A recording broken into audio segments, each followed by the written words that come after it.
Bonjour et bienvenue à toutes et à tous dans Droit comme un arbre, le podcast de médiation scientifique sur la justice environnementale. Dans ce 3e épisode, on va parler de justice énergétique. Quand vous entendez le mot énergie, certains d'entre vous pensent peut-être à leur quota de vitamine C ou à une grasse mat bien méritée pour refaire le plein d'énergie. Mais là, on va parler de l'énergie qui sert à vous chauffer, vous nourrir et à vous éclairer. Parce que figurez-vous que, contrairement à ce qu'on pourrait croire, elle n'arrive pas comme par magie en allumant un interrupteur. Il y a tout un système derrière, de la production à la distribution jusqu'à sa consommation, et donc à vous, qui allez bientôt devoir recharger votre portable. Attention, je crois qu'il ne reste plus qu'une barre. Ah, mince. Trêve de plaisanterie, si on parle de justice, c'est qu'il y a aussi des injustices. Et donc tout l'enjeu de cet épisode, ça va être de les identifier et de voir comment le droit peut contribuer à les réparer. Le focus du jour met en lumière un phénomène qui a pris de l'ampleur ces dernières années en France. Il s'agit de la précarité énergétique. Elle concerne plus de 12 millions de Français. On y retrouve des ménages modestes, des étudiants, des femmes seules avec enfants ou encore des personnes âgées. La hausse des prix des énergies conjuguée à la crise mondiale ont fait exploser le phénomène. Une catastrophe pour les ménages qui avaient déjà du mal à joindre les deux bouts. Alors comment faire face lorsque l'on vit dans un logement mal isolé ? La précarité énergétique, on en entend beaucoup parler depuis ces dernières années. Alors, pour bien comprendre de quoi il s'agit et puis comment on peut lutter contre, j'ai interrogé Camille Drouillet. Elle est maître de conférences en droit privé à l'Université de Pau et des Pays de la Dour et membre de l'UMR TREE, T-R-E-E, pour transition énergétique et environnementale. Camille, est-ce que d'abord on peut essayer de définir ce que c'est que la justice énergétique ? Est-ce qu'il y a un droit à l'énergie ? L'idée de la justice énergétique, c'est de s'assurer finalement que les politiques publiques qui sont déployées dans ce domaine-là prennent en compte la question aussi des vulnérabilités, avec une garantie finalement d'équité, avec cette idée qu'on ait des décisions qui soient prises selon un processus de gouvernance équitable, tout en poursuivant donc les finalités effectivement de transition énergétique et de lutte contre la précarité énergétique, en tout cas si on se place du côté du logement. En soi, il n'existe pas de droit à l'énergie en tant que tel, en tout cas comme les juristes peuvent l'entendre, il n'y a pas de prérogative subjective qui est accordée aux individus.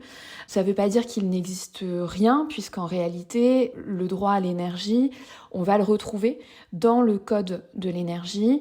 Et donc, en tête de ce code, vous avez une disposition qui indique que l'énergie est un bien de première nécessité. Et vous avez une autre disposition, par exemple, qui vient vous dire qu'il faut garantir l'accès de tous les ménages à une énergie et à un coût raisonnable. Tout à l'heure, vous avez utilisé un mot qu'on lit un peu partout dans les médias, etc. C'est la formule précarité énergétique. À nouveau, est-ce que c'est essentiellement dans le logement ? Qu'est-ce que ça veut dire en fait, la précarité énergétique ?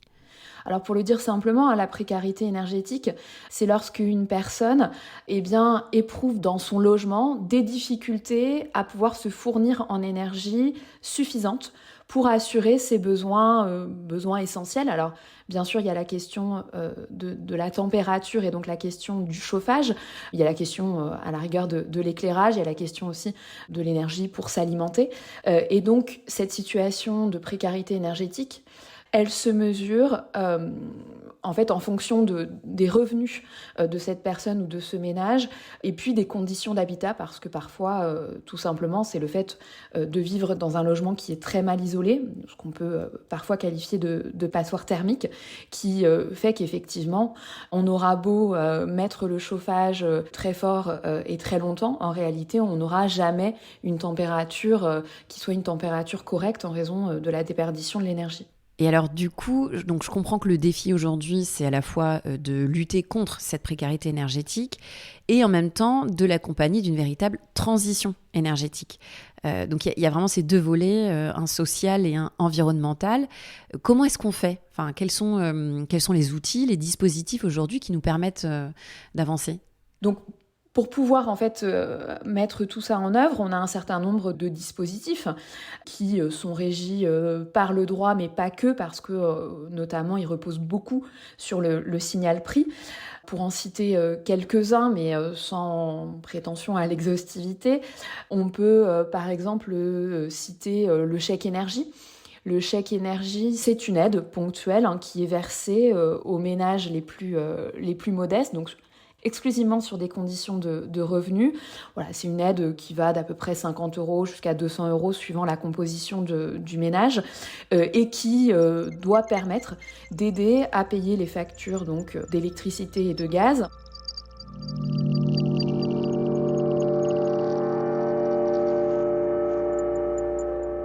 Il y a aussi, sur la question de la rénovation, il y a tout un dispositif qui s'appelle MaPrimeRénov' et qui se veut, par l'intermédiaire donc, d'un guichet unique, qui se veut tout un système d'aide justement à la rénovation du bâti et à l'amélioration de la performance énergétique d'un bâtiment ou d'un logement.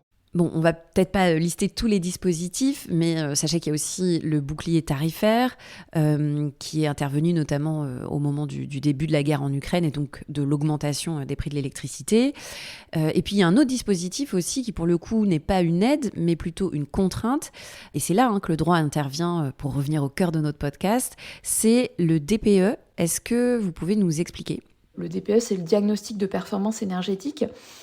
C'est un mécanisme aujourd'hui qui existe depuis plusieurs années et qui a été progressivement rendu obligatoire, notamment lors de la mise en location ou lors de la vente d'un bien immobilier dans le secteur résidentiel et qui vise en fait à apposer sur le logement une étiquette énergétique et climatique qui inciterait les locataires ou les acquéreurs à se diriger plutôt vers des biens qui ont une étiquette énergétique favorable, une bonne étiquette énergétique, en se disant que il y aura moins de factures d'énergie à payer, qu'il n'y aura pas de travaux à prévoir. Donc ça, c'est des mécanismes qui existent aussi et qui se sont un petit peu transformés. Depuis notamment la loi climat et résilience, il y a un dispositif de gel des loyers qui a été prévu et donc depuis le milieu de l'année 2022, il n'est plus possible d'augmenter le loyer des logements qui sont classés F et G, donc classés passoire thermique. Et depuis le 1er janvier 2025, il n'est plus possible de mettre à la location un logement qui est classé G et progressivement, il sera plus possible de mettre à la location des logements qui sont classés E et F également. Là aussi, l'idée, c'est de se dire que finalement, les propriétaires de ces logements, qui sont propriétaires bailleurs, n'auront pas d'autre choix que de rénover les biens pour garantir également aux locataires un niveau de performance énergétique qui soit un niveau décent. Mais la question qu'on se pose, c'est est-ce que ces dispositifs sont vraiment efficaces ? J'ai l'impression quand même qu'ils ont chacun leurs limites. Je dis ça parce que je crois que dans les derniers chiffres que j'ai vus, il y avait notamment un chiffre qui datait d'octobre 2025. Donc c'est sur le site du Médiateur national de l'énergie qui disait que la précarité énergétique se dégradait et qu'à l'approche de la trêve hivernale, 36% des ménages déclarent rencontrer des difficultés pour payer leurs factures d'énergie, contre 28% en 2024, donc plus 8 points, ce qui est quand même énorme. Et puis, un autre chiffre qui était assez intéressant, c'est que 59% des personnes bénéficiaires du chèque énergie sont touchées. Et c'est bien plus élevé que sur l'ensemble des ménages. Pourtant, les populations qui semblent davantage aidées. Puisque, vous le disiez, le chèque énergie, c'est sous condition de ressources. Donc, est-ce qu'on peut avoir quand même un regard critique sur toutes ces mesures ? Oui. Alors, effectivement, c'est des mesures qui existent et qui ont le mérite d'exister, mais qui, effectivement, présentent un certain nombre de limites. Pour mettre peut-être en exergue les chiffres que vous évoquiez, non seulement on a une forme de remontée des chiffres des personnes qui sont en situation de précarité énergétique. Mais en réalité, ce que nous dit l'Observatoire national de la précarité énergétique, c'est que la consommation énergétique des bâtiments du parc résidentiel, donc on est vraiment sur la question du logement, a globalement diminué de 20%. Par mètre carré, donc sur la période qui va à peu près de 2012 à 2023. Donc d'un côté, on a une consommation d'énergie qui diminue, d'un autre côté, on a une situation de précarité énergétique qui s'accroît, la première chose qui peut permettre d'expliquer ça, c'est que la précarité énergétique, donc elle se mesure. Globalement, on considère que une personne est en situation de précarité énergétique si elle dédie une certaine part de ses revenus aux dépenses énergétiques. Et donc, ce qui veut dire aussi que plus vous avez une pauvreté qui est importante dans la population, plus, a priori, vous allez avoir un taux de précarité énergétique qui va remonter. On a une remontée de la pauvreté, des chiffres de la pauvreté. On a également eu une remontée des prix de l'énergie. Et donc, c'est ça aussi qui fait que la précarité énergétique, elle augmente globalement. Alors, j'ai lu que parmi les limites de ces mesures, il y avait aussi l'idée que, concernant le bouclier tarifaire, c'était une mesure sur un temps donné et qui visait aussi bien les pauvres que les riches, donc qui ne ciblait pas en priorité les plus vulnérables. Et puis, sur le chèque énergie, il ne faut pas oublier non plus que c'est une somme modique, vous l'avez dit, et qu'elle sert surtout à payer les factures d'électricité et pas à lancer des travaux de rénovation, comme pour MaPrimeRénov'. D'ailleurs, MaPrimeRénov' qui a failli disparaître, car victime de son succès. Et puis, il y a toute la question aussi du reste à charge. C'est-à-dire, une fois que la somme est allouée, elle est rarement suffisante, en fait, pour couvrir tous les frais de rénovation. Et donc, ça suppose d'avoir les moyens de compléter cette somme, ce qui n'est pas le cas de tout le monde, évidemment. Du coup, ma question suivante, c'est est-ce qu'on a d'autres leviers pour essayer de garantir cet accès équitable à l'énergie ? Est-ce qu'il y a d'autres pistes ? Alors, il y a d'autres idées qui sont évoquées, notamment aussi par la doctrine économiste. La question des tarifs différenciés ou tarifs progressifs qui est mise en œuvre dans certains États du monde, qui voudraient, par exemple, que les premiers kilowattheures d'électricité soient distribués à un coût qui soit un coût, on va dire, modique, parce qu'on considère que l'énergie est un bien nécessaire et que donc on en a tous besoin. Donc à ce moment-là, effectivement, on aurait ces premiers kilowattheures à un tarif très, très, très abordable. Les kilowattheures supplémentaires, qui seraient des kilowattheures, on va dire, de confort, à un coût un petit peu plus élevé. Et puis, au-delà d'une certaine limite, on considérait qu'on a effectivement une consommation qui est une consommation peut-être excessive par rapport à un ménage qui a la même composition. Et donc là, on aurait des kilowattheures qui seraient des kilowattheures bien plus chers, ce qui permettrait, en fait, une fois tout cela lissé, d'avoir une consommation peut-être moindre et surtout de permettre aux populations les plus vulnérables de leur assurer un certain niveau de distribution et donc, normalement, d'éviter qu'ils soient en situation de précarité énergétique. Mais même ce dispositif a aussi ses limites, puisque les populations les plus riches auront le choix de se chauffer à 24 degrés puisqu'elles auront la possibilité de payer la facture énergétique très élevée qui en résultera, alors même qu'on aura des populations des classes moyennes ou des populations plus vulnérables qui, elles, n'auront pas d'autre choix que d'aller vers une consommation modérée, voire vers de la sobriété. On en revient toujours un peu à la même question, c'est qui paye et qui peut payer en fait. Parce que voilà, c'est ça en réalité la question de la justice sociale, c'est pas seulement d'avoir des objectifs, c'est se donner les moyens ou donner aux personnes qui n'ont pas ces moyens d'atteindre ces objectifs. Donc sur les pistes, vous avez évoqué la question des tarifs progressifs. Est-ce qu'il y a d'autres mesures, d'autres dispositifs auxquels éventuellement vous pensez, que ce soit par la voie légale ou voilà, d'autres dispositifs qui permettraient quand même d'atteindre nos objectifs environnementaux ? Très sincèrement, il faut que la législation aille plus loin. Alors, le seul moyen de l'atteindre, c'est effectivement, s'agissant de la rénovation, en réalité, ça ne pourra passer que par la contrainte, ou à la rigueur, la mise en place de sanctions fortes. C'est-à-dire que j'évoquais aussi l'idée que donc depuis le 1er janvier 2025, il n'est plus possible de louer des logements qui ont une classe énergétique très défavorable, à savoir qui sont classés G. Se pose la question de la sanction aussi.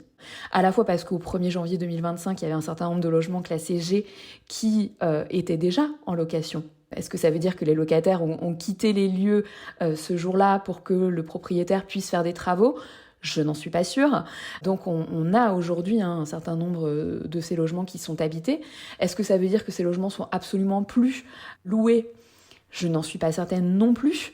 Comment vont réagir les juges qui vont être saisis ? C'est-à-dire que lorsque vous êtes locataire d'un appartement de ce type, qui normalement doit faire l'objet donc d'une rénovation, puisqu'aujourd'hui c'est posé par la loi, ça veut dire que si vous voulez que le droit soit appliqué, alors vous pouvez très bien saisir votre propriétaire et lui demander de faire les travaux.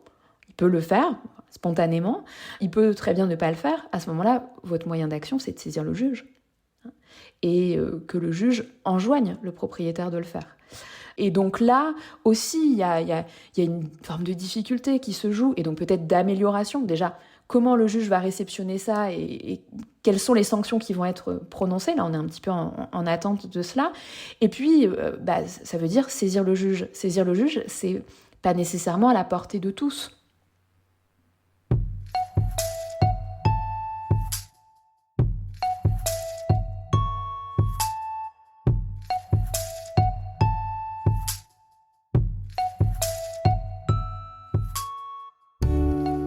Je vous propose maintenant de faire un petit pas de côté pour aller vers un sujet un peu plus technique, mais tout aussi passionnant, qui concerne toujours la justice énergétique, mais du point de vue cette fois de la gouvernance.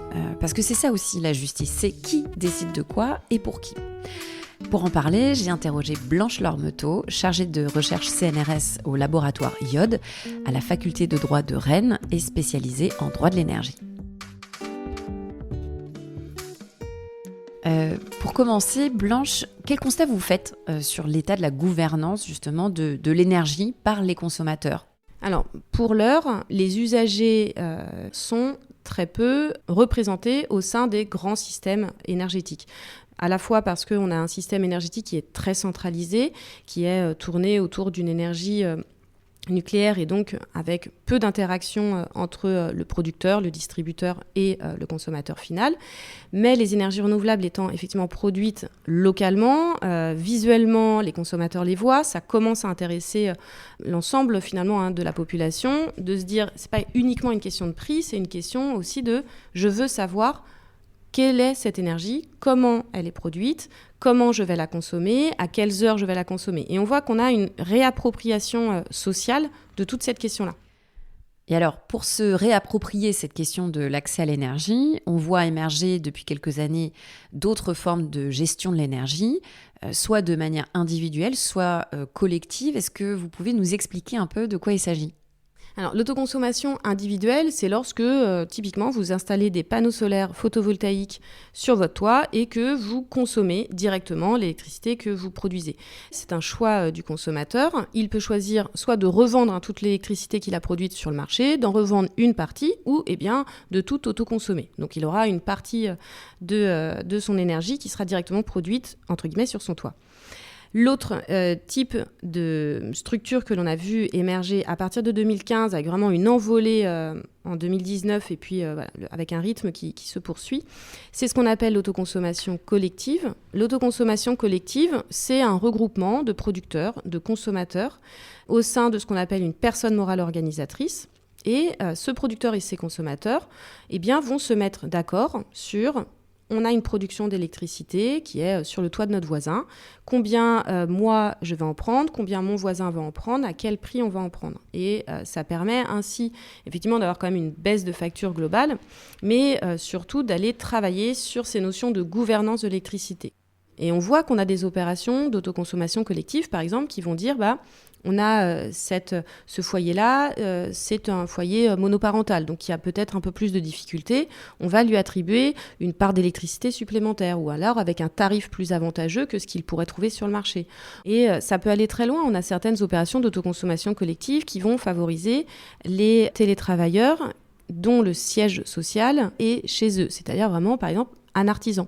On va aller valoriser le fait qu'il produise une activité économique pour son territoire en lui donnant accès à de l'électricité moins chère et locale. Donc on a toutes ces boucles de nouvelles presque solidarité ou en tout cas de nouvelles conceptions de l'accès à l'électricité qui sont en train de se mettre en place. Ça reste minoritaire par rapport au système énergétique global, mais c'est vraiment des modèles qui vont venir coexister avec le modèle du marché. Alors justement, est-ce que, par exemple, dans ces nouvelles formes de gestion de l'énergie, les usagers ont plus de droits ? Alors, c'est donc du coup tout l'enjeu du projet Juscope qui est soutenu par l'ADEME et le PUCA. L'enjeu du projet Juscope, c'était d'aller travailler sur l'énergie comme un commun. Qu'est-ce qui fait commun dans ces nouveaux socio-systèmes énergétiques ? Donc on est allé analyser effectivement les règles de gouvernance. En tant que juriste, eh bien, on est allé regarder juridiquement dans les règles comment c'était organisé. Est-ce que le droit protégeait l'ensemble des personnes qui sont dans ces structures-là ? Et ce faisant, eh bien, on a pu mettre à jour qu'effectivement, il y a des trous dans la raquette en termes de droit, avec des consommateurs qui ne sont pas forcément extrêmement bien protégés dans le cadre de ces opérations-là. Et, pardon, est-ce que du coup, vous pourriez nous donner un exemple concret ? Ce serait quoi, un de ces fameux trous dans la raquette ? On a la grande question donc, de l'accès au médiateur national de l'énergie qui intervient en amont pour régler les conflits avant que ça arrive devant les tribunaux. Mais on a aussi des exemples très concrets sur le droit à l'information. Quels sont les types d'informations que vous allez recevoir, la qualité de l'information sur vos factures. Et c'est là en fait où on retombe sur la question de la réappropriation. Si la qualité de l'information donnée par le producteur ou la personne morale qui s'occupe de cette opération-là n'est pas suffisante, comment le consommateur va pouvoir adapter sa consommation. Ce sont des opérations qui fonctionnent sur des énergies renouvelables, donc il est préférable par exemple qu'il déplace sa consommation plutôt aux heures où le soleil brille, pour faire simple. Si on ne lui donne pas l'information, il ne va pas pouvoir le faire, donc il ne va pas forcément pouvoir baisser sa facture. Bon, si je devais me faire l'avocate du diable, d'aucuns diraient mais en France, où est le problème ? On est parmi les services les moins chers du monde. Et en plus de ça, on a un mix énergétique absolument génial, puisqu'on est à 75% de production d'énergie qui provient du nucléaire, et puis plus de 15 ou 20% de renouvelables. Donc quelque part, de quoi se plaint-on ? L'électricité n'est pas chère, et en plus, elle est décarbonée. Où est cette fameuse injustice énergétique ? Oui, effectivement. Donc, en France, notre bilan électrique est globalement favorable par rapport aux objectifs de lutte contre le changement climatique parce que le nucléaire nous garantit une certaine part d'énergie dite décarbonée. Mais dans son ensemble, en fait, on observe bien les vulnérabilités énergétiques. On l'a vu dès lors qu'on a une crise géopolitique. Les systèmes énergétiques et donc derrière en fait l'ensemble de l'écosystème national en fait est extrêmement vulnérable. L'objectif qui est porté à la fois par les autoconsommations collectives mais aussi par le droit de l'Union européenne avec les communautés d'énergie, c'est de dire à côté de ces très grosses productions qui nécessitent des investissements sur du long terme, on va développer des énergies renouvelables qui vont permettre d'aller au plus près des consommateurs afin de les rendre finalement acteurs du système énergétique. Pour les rendre acteurs du système énergétique et participer par exemple à des opérations vraiment de flexibilité, de décider activement quand est-ce que je vais consommer, quand est-ce que c'est le mieux pour le système énergétique, pour le climat, parce que je vais aller consommer du renouvelable à midi.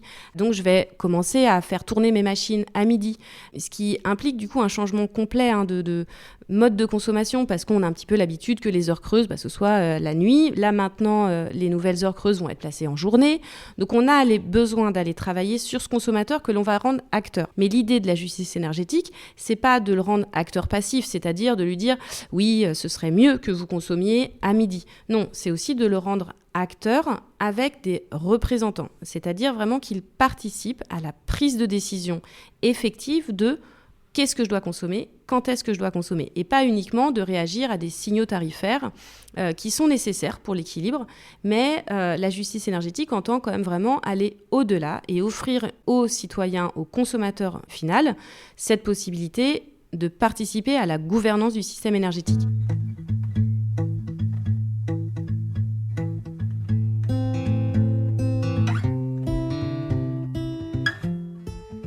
Il y a un terme qui a été consacré notamment en anglais qu'on appelle des prosumers. C'est des consommateurs qui vont être actifs. Et c'est eux qui sont nouveaux Et c'est eux qu'il faut protéger parce que globalement, ça reste la partie la plus faible. Ce sont des droits fondamentaux finalement qu'il va peut-être à l'avenir falloir renforcer parce que là, on observe dans ces socio-systèmes que les consommateurs, on leur demande d'être acteurs, on leur demande de faire énormément d'efforts. En retour, il faudrait également qu'eux-mêmes soient bien protégés, bien accompagnés afin que le droit de la transition énergétique soit encore plus efficace dans la lutte contre le changement climatique.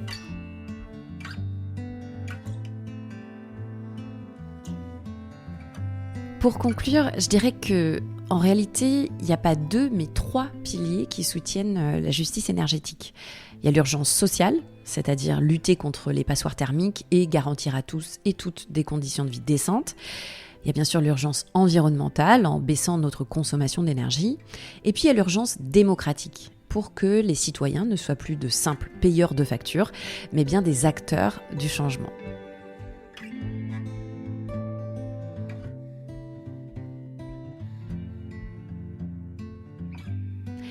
C'est la fin de cet épisode, merci pour votre écoute et dans le prochain épisode on parlera de justice alimentaire ou comment faire en sorte que chaque personne ait accès à de la nourriture de qualité dans des conditions dignes. À bientôt. Droit comme un arbre est un podcast du projet JUSCOP, Justice énergétique, l'énergie comme un commun, financé par le programme de recherche PUCA ainsi que par l'ADEME et imaginé par Blanche Lormeteau, chargée de recherche au CNRS.